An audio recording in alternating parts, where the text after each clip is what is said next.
The anime begins in 1830 with a girl screaming because she is being beaten by someone and asks for help from a boy named Genta, who is watching what's happening but can't do anything, showing sadness on his face. Then, the man locks the girl in a confined space alone, and it turns out that this man is her father. The girl tries to plead with him, but he dismisses her and leaves. Afterward, Genta goes to check on his sister and finds that she has managed to escape, so he rushes to look for her. When he finds her, she is standing next to the path. Genta notices that one of his sister's eyes has turned red. He tries to apologize for not being able to help her, and she tells him not to worry as she knows he would have gotten into trouble if he had helped. She asks him to leave her alone, but Genta refuses and tells her they will escape together. This makes Susan happy, and they run away together to a place in the forest where the weather is quite cold. A stranger approaches them and tries to help, but at that moment, Genta faints from extreme exhaustion. When he wakes up, he finds that the stranger is carrying him on his back with his sister beside him. Later, they arrive at a village that turns out to be a village of blacksmiths. Susan feels anxious and remarks that this village is very strange. Soon, the stranger reaches his home, where his daughter greets him immediately. Genta and Susan feel sad because they lack a family like this one. The man tells his daughter that these two have no support and that he will make them part of the family. His daughter Shirai is thrilled by this and immediately goes to get to know them,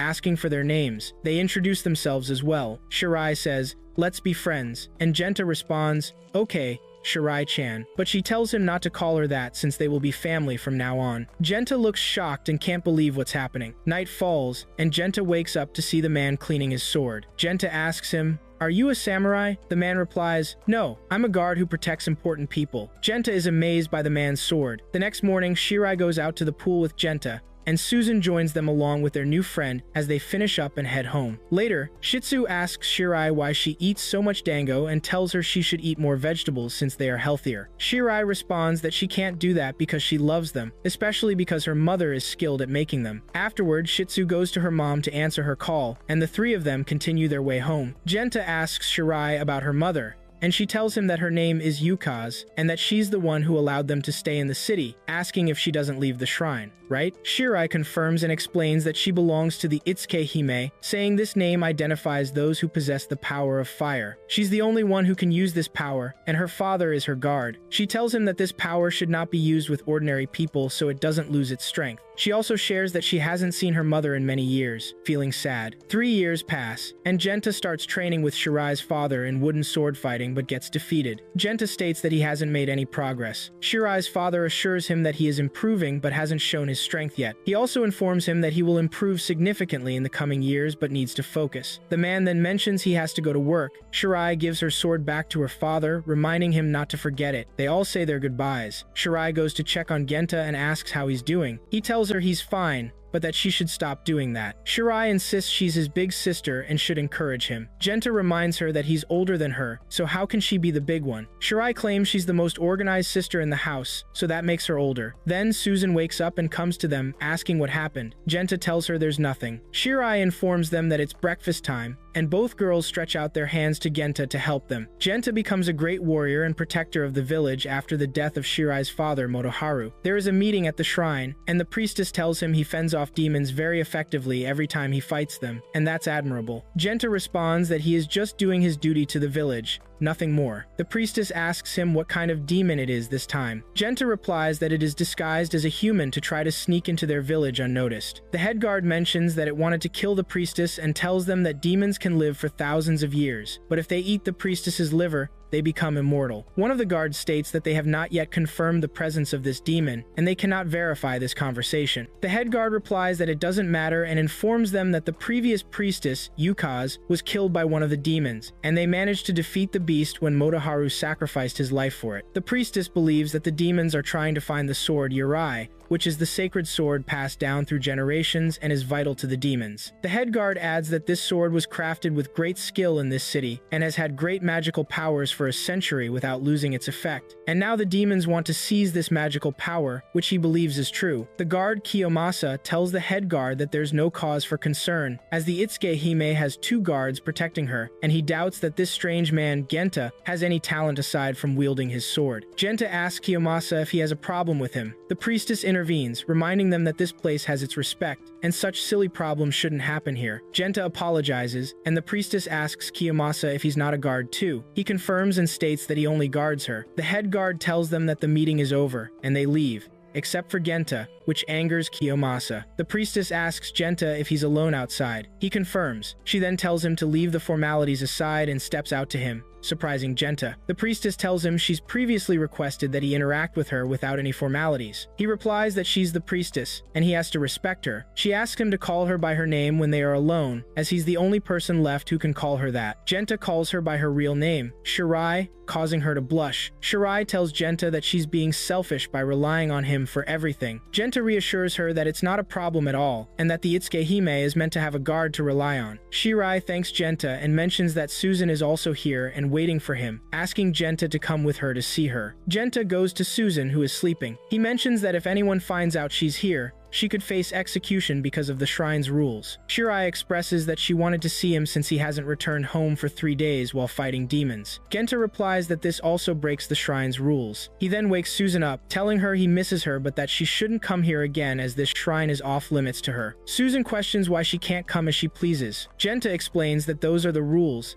and she needs to follow them. She agrees. Then Genta warns her that someone is coming and asks her to keep quiet. Susan reassures him that she knows a way out and immediately exits. The head guard comes to Shirai and asks her to let him in so he can discuss some suggestions with her. When she permits him, the head guard requests Genta to stay outside for a few minutes, but Genta tries to tell him that he can't leave Shirai alone. However, Shirai asks him to do as requested. Once outside, Shirai tells him that the city's safety is in his hands and hopes he remains her defender with all his strength. Genta recalls the past when Shirai's mother died. Shirai tells Genta that she will be named the new princess in place of her mother, and she loves this city that her mother sacrificed her life for. She emphasizes that this city must stay strong like in the past, and that this is what needs to be done, but she hasn't seen him since then. Genta tells her that he will work until he meets her again, and that he will become stronger by following Motoharu's steps in fighting and killing all the demons. After that, he will become the village guard and will see her again. Then he returned to the present and exited the princess's room. We shift to 2 of the demons, and one demon asked about how things were going. The female demon, while watching Suzanne, said that everything was fine, but no one believes it. However, I confirmed it with my own eyes, and there's no doubt she looks just like the one I saw before. We move to Jinta's house, where Jinta wakes up and leaves his room, followed by Suzanne waking up and asking him if he's going to the temple. Jinta replied, "No, I don't have any work until noon," which made Suzanne happy as she waited to hug him. Then Jinta mentioned that the masks were coming off his eyes, and Suzanne adjusted them again to hide her eyes. Shira arrived, surprising Jinta, who asked, "How did you get here?" Shira said, "I sneaked out and asked him to join me for the day." Jinta told her, "But that's not right. You're a princess, and it's dangerous for you." Shira replied, "I got permission from the leader." Suzanne said, "Let's have breakfast together like the old days." After that, they had breakfast together, and Suzanne commented that Jinta should have brought better food for Shira. Jinta told her, "Be quiet, or I'll smack you." Shira chimed in, "We know you never hit Suzanne at all." Jinta insisted, "I stay firm if I need to, and I can be tough too." Shira thought he didn't do that, right? Suzanne confirmed, "That's true. He's not like that." Hejinta remarked, "You both want trouble, don't you?" Which made them laugh a lot. Suzanne said to Hejinta, "Alright, hit me." Jinta raised his hand towards Suzanne but couldn't bring himself to hit her. Then he told her he'd let her be this time, which made them laugh again. Jinta got ready to go with Shira, and Suzanne was really happy. Jinta asked Suzanne, "Why are you so happy?" She said, "Because you're going out with the princess for a happy day, and I think that will make you happy too. So I'm happy." They then went out, and as Jinta walked with Shira, no one recognized her as the princess, which surprised them that Jinta was with such a beautiful girl alone. Then they went to Chitozi's mother to request dango, and Chitozi's mom seemed surprised and asked Hejinta, "Who is she?" He replied, "She's a friend of mine." Shira requested 10 orders of dango, but Hejinta said they could only have 2 orders and some tea, which shocked Shira. She asked,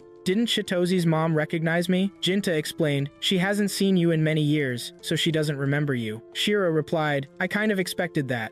Chitozi's mother served food to Jinta and told him that she added some sweets because he had loved them since he was little. This surprised Jinta, and he asked her, "Do you still remember?" Chitozi's mother replied that he always came here to ask for them when he was a young boy and apologized for that term. Jinta told her it was fine, then he ate the sweets and told her they were very delicious, which made Chitozi's mother happy with Jinta's words. After that, Jinta went to Shirai and told her he was no longer her older brother. He had become the city's guard now. She said, I know that. Nothing lasts forever. Shirai mentioned that it was one of their father's favorite sayings. Jinta said he always taught him important life lessons, and he felt he was with him, guiding him in every step he took, and continued in his way. Shirai said she hoped they could be like their parents and protect the city as they did. Then they went to their favorite place where they used to meet, and Shirai thanked Jinta for coming with her. Jinta told her he had a great time today. She replied that she was happy to hear that and said, I feel bad for only caring about myself and forcing you into that. Jinta asked Shirai if the most important thing was whether she was satisfied now. She told him of course, then informed him that she came with him to this place because she wanted to talk to him about something. She told him it was their favorite spot, so she wanted to share her news with him. Would he listen? Jinta said,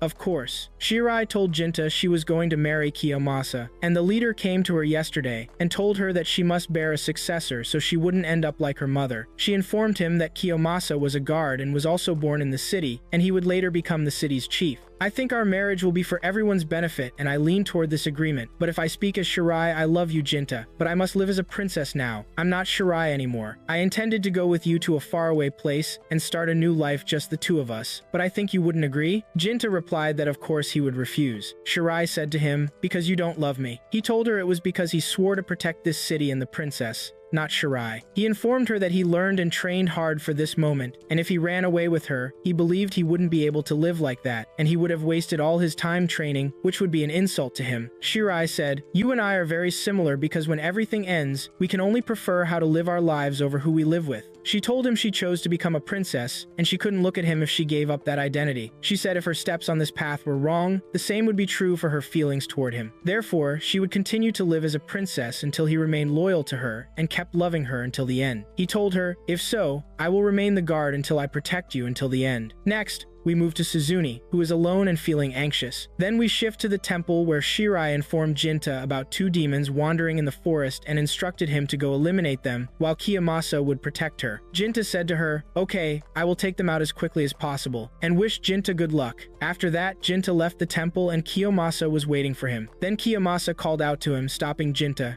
and asked, what's wrong? Didn't you hear the news of my marriage to the princess? Jinta replied, of course I heard. Kiyomasa asked, didn't you do anything? Jinta stated that the most important thing to him was protecting the city and the happiness of the princess. Kiyomasa told him not to pretend he didn't love her, and then asked him, what about your heart? Are you crazy, man? Jinta said, of course I am, then walked away, which left Kiyomasa shocked. Next, we move to Suzune, who was alone when a demon approached her. After that, we shift to Jinta, who is searching for the demons in the forest when suddenly one of the demons attacked him. The demon said it was a surprise attack, asking, how did you dodge that? Jinta replied, I know you're two demons. Where is the other one? The demon told him he had something important inside the city that he was carrying out. After that, Jinta attacked the demon and struck him, but it didn't hit the demon. The demon retaliated, injuring Jinta in the face. Jinta then struck again at the demon, cutting off the demon's hand. However, the demon retaliated with the other hand at Jinta, but Jinta dodged the blow. The demon held his severed hand and said, I knew this was great. We demons can live for centuries, but you humans have short days in life. Yet you can, you evil ones, surpass yourselves by passing on your dreams to others. Then he looked at Jinta and told him he knew why he used that sword. He said it was a challenge to nature to gather this power. Jinta replied, I will kill anyone who threatens those I love. Next, we move to Suzune. The demoness approaches her and asks, do you know who I am? Suzune replied that she was the demoness. The demoness said, of course I'm a demon, just like you, and told her they were very similar. Suzune said, no, I'm not like that, and informed her that she was a human and was shaking with fear. The demoness said, isn't the love of siblings wonderful? She told her that her love for her brother was what made her feel human, and guessed that her brother defended her a lot to make her feel this way. The demoness said that was amazing, then asked her, do you think your brother is amazing? Suzune stepped closer to the demoness and told her, of course he is, because he means something to me. The demoness told Suzune, I see a young girl in your heart. Then she told her that there was someone who wanted to harm her brother, and asked her if she would use her power to help her. She told her that all she had to do was go with her.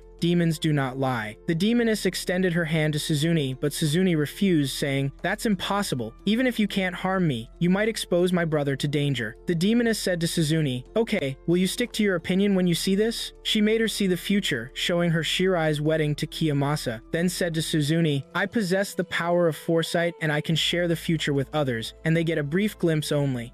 Suzune summoned the demoness outside and told her that she didn't want to know the truth about it. She asked if Shirai really did that. The demoness replied, of course she did. Suzune called her a liar, and the demoness told her that if she didn't believe her, she would show her the truth. The demoness extended her hands again and informed her that all this was for her brother. Suzune reached out to the demoness. Now we shift to Jinta, who continued fighting the demon. He was pushed into the water, and then the demon came up behind him. Jinta asked the demon why it wanted to hurt humans. The demon told him it was because of what it was. Jinta said that meant it wanted to kill humans, naturally. The demon replied that it existed to fulfill a specific purpose, and was working on that with nothing else to do. It told him that demons don't rebel against their nature like other demons. Jinta told it that he wouldn't show any mercy toward it. The demon informed him that it had great absorptive power and lived off other demons to gain their strength, which gave it incredible power that altered its structure. Jinta attacked the demon, but this resulted in his arm being cut off and his sword breaking due to the demon's strength. However, Jinta managed to grab the broken piece of his sword and stab it into the demon's body, ultimately leading to its demise. The demon declared it had achieved its goal now, and that the other demon with it possessed the power of foresight and saw many years ahead, 170 years, specifically when the greater demon would come and rule the demon children in this city. It explained that this was the way they learned to live in this village, and that was why they had come here. Jinta was amazed by the demon's words and asked if there was a demon living here with them. Then he remembered Suzune, and the demon grabbed Jinta by his head, trying to kill him. It said to him that he possessed this sword to protect those he vowed to protect, but if he learned they weren't worthy of protection, who would he kill then? Now we switch to the princess. Kiyomasa tried to get closer to her,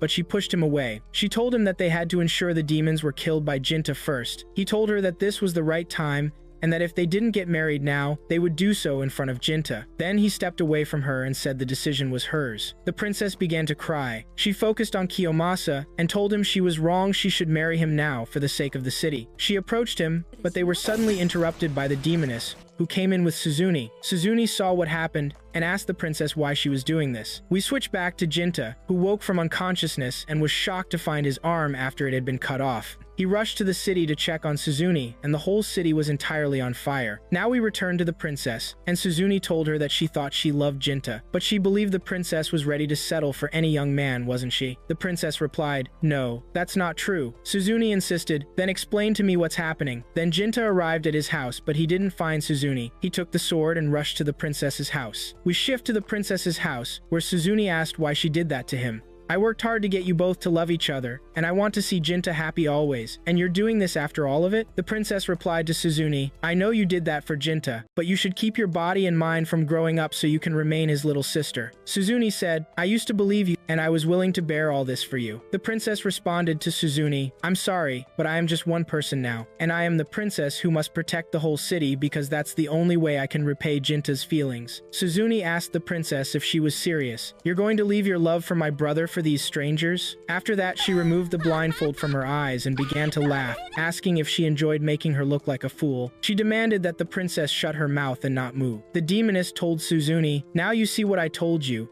and the princess is here in the arms of another man, while your brother is in the woods risking his life for her, and she's here stabbing him in the back. It's funny to struggle without knowing the truth. She asked Suzune if it was not angering that her brother was harmed because of this deceptive princess. Suzune told her, wouldn't it be better if she were dead? After that, Suzune transformed into a demoness, causing a lot of black smoke to appear. She told the princess she had to die now, but Kiyomasa tried to grab the sword and attack her. However, the demoness struck him, causing him to lose consciousness. The sword also drew near to Suzune, and the demoness pushed Kiyomasa away and told them to solve their problems together. After that, Suzune grabbed the sword, but Jinta approached them and entered. Shirai ran to him to hug him, but her head was cut off while she was in Jinta's arms, delivering a shock to him and quickly reminding him of their past together. Then he saw Suzune stabbing Shirai, but Jinta attacked Suzune with a strike from his sword. She dodged the blow and asked Jinta why he was doing this. Jinta asked the demoness if she was Suzune. Suzune confirmed, of course. Jinta asked her why she killed Shirai. Suzune replied, I did that for you to be happy, and you need to smile. Jinta asked Suzune, how is that logical? Suzune said she would explain and told him that the princess was deceitful and was going to marry another man, so she didn't want him to feel sad. Jinta told her, I beg you, be quiet. Suzune said, don't tell me you still love her. she's a total liar. Then she told him that after she died, he wouldn't have to endure the pressure of seeing her marry another man, and that what she had done was wonderful, asking him to go home because she was tired. Jinta told her, "You betrayed the people who raised us like their own children, you also killed Shirai, and burned the city completely, and now you're telling me you're tired?" Suzune asked, "Is that a problem?" Jinta responded, "I understand now that the Suzune I knew for a long time is gone." He then attacked her and began striking her, but he didn't hit her. However, she was shocked at his attempt to kill her. Then Jinta also transformed into a demon, gaining the power of the demon he killed. When Suzune saw him like this, she tried to defend herself and told him she did this for him, but Jinta told her to be quiet. Suzune said, "So, you will abandon me like everyone else?" She told him she thought he was different and that among all people he would be by her side. Then she told him she didn't need him and that he was everything to her, but he didn't appreciate her, so she would go live in hell. She quickly attacked him and started moving around him fast, then suddenly stopped and said to him, "You have to die," and she plunged her hands into his body. When she tried to pull her hands out, she couldn't do it. Then Jinta delivered a powerful strike to her using his new strength, which pushed Suzune away, but she stood up again after this blow. Jinta said, "That hit isn't enough," and then he aimed another blow at her, but the other demoness was injured instead. The she-demon asked Suzone to go far away. Then Suzone left, and Jinta tried to follow her, but he couldn't pull his hands out of the she-demon's body. He called out to Suzone, but she told him she didn't want to talk because she was angry, and that she would tear everything in this world into pieces. She told him that after some time she would come to visit them again, and it would be her last visit. The she-demon laughed happily and said that she had now achieved her goal. Jinta pulled his hands out of the she-demon's body and told her they were achieving their goal by spilling a lot of blood. The she-demon replied, "Of course, that's what we want." Then she told him she had seen the future, and we demons cannot keep up with how fast time changes. Darkness will drown out the light made by humans, which steals from our homes. In the end, demons will no longer be mere myths like in the past, and now I will die happy because I have secured the future for my sisters. The sky rained, which helped to put out the fire. Afterwards, Jinta grabbed Shirai and said, after all this training, he hadn't thought about protecting her either, and he felt extremely angry. Jinta moved to his house, packed his things, and prepared to leave. He went to the captain of the guards and asked where he was going. Jinta said he was going outside the city to retrain himself and needed to become stronger so he could face the big demon when it comes to attack the city. The captain of the guards asked if he meant his sister and if he thought he could kill her. Jinta said he had also loved Shirai and could only hate her. He insisted he had to end things in any way possible, and the evil inside him urged him to kill Suzone. Now he needed to find a solution to this problem. The captain of the guards replied, "Now that you have become a demon, I thought killing was all that mattered to you, but there's some dignity inside you." Therefore, he gave Jinta a sword. Jinta took the sword and pulled it out. Then the captain said, "This makes you a Rei, which means you must follow the rules and traditions." He added Kaji to his name, so he would be known as Jinya. Jinta said he shouldn't have this sword. The captain replied, "No one is left of the Eitsukamen family, so leaving this sword in the dark will only gather dust. It's better for it to be in your hands. I believe the princess will find peace in her death if this sword is with you." Then the captain apologized to Jinta because he knew about the love story between him and the princess. He told him that at the same time he knew that Kiyomasa had other feelings for the princess. He had told the princess that Kiyomasa should marry her because that was in the city's best interest, but he only wanted his son's happiness, nothing more. That tragedy weighed heavily on him. After that, Jinta left, and then Shitozi's mother came to him and asked, "Are you really going?" She told him, crying, that she would always remember him as she wept.